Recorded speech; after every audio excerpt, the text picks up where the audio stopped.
Moving on to some other important news right now. A big announcement today from President Obama, who's meeting in Portugal with his counterparts from NATO.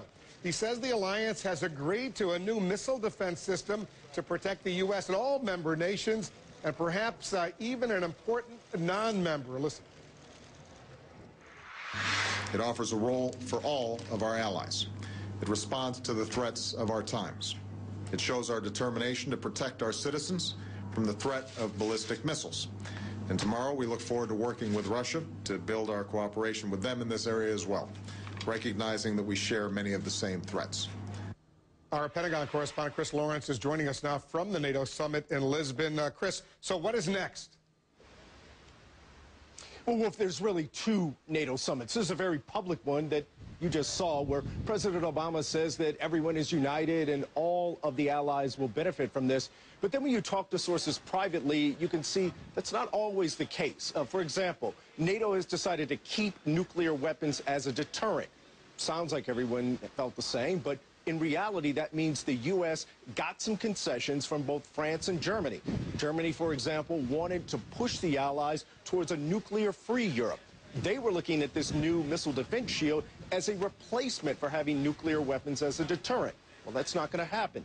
Talked about Russia being invited to come into this defense shield. Well, Russia still has troops in Georgia. And we talked in an exclusive interview, we talked with the president of Georgia about whether NATO's outreach to Russia may leave his nation out in the cold. We also benefit from general research, provided that it goes on.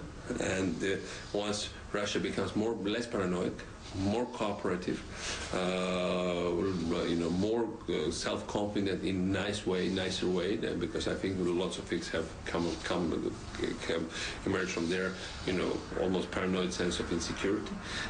Hopefully, the smaller neighbors of Russia will feel themselves more safe.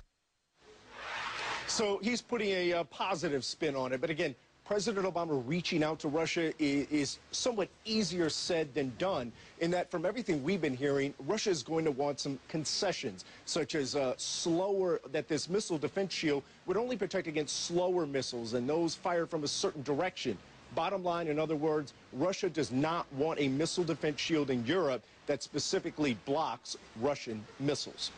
Chris Lawrence in Lisbon for us at the summit. Thank you. Here in Washington, an extraordinary meeting